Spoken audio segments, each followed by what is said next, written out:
Hello friend, চলো আজ তোমাদের সাথে একটা পার্সেল আনবক্সিং ভিডিও করছি। তো এখানে আমি একটা বোতল অর্ডার করেছিলাম মিশো থেকে, সেটাই আজকে এসেছে, সেটারই আনবক্সিং ভিডিও তোমাদের সাথে শেয়ার করছি। তো বোতলটা আমি যেরকম দেখেছিলাম মিশোতে সেম টু সেম এসেছে, আমার তো খুব পছন্দ হয়েছে।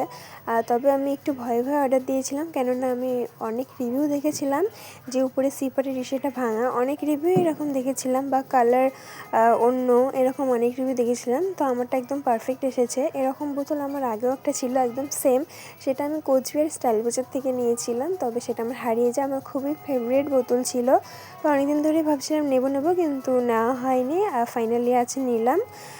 তো আমার তো খুবই পছন্দ হয়েছে, একদম সেম টু সেম নিয়েছি যেহেতু আমার ওটা ফেভারিট ছিল। তারপর এখানে আমি বোতলটা সেট করে নিচ্ছি, আর এর সাথে একটা স্টিকার দিয়েছিল, খুবই কিউট ছিল। আমি ভাবতে পারিনি স্টিকার আসবে, তো সেই স্টিকারটা আমি লাগাইনি, কারণ এমনি খুব কিউট লাগছিলো। আর এরকম কিউট বোতল নিলে না আমার জল খাওয়ার ইচ্ছেটা বেশি বাড়ে, যেহেতু আমি জল এমনি কম খাই, কিন্তু এরকম কিউট বোতলের জন্যই আমি জলটা বেশি খাই, তাই আমি এরকম কিউট বোতল নিতেই থাকি। এই কারণেই, যাতে আমি জলটা প্রপার খেতে পারি। তো তোমাদের সাথে এরকম হয় নাকি যে এমনি কম জল খাও কিন্তু এরকম কিউট বোতল হলে বেশি জল খাও? তো অবশ্যই কমেন্টে জানিও। চলো টাটা।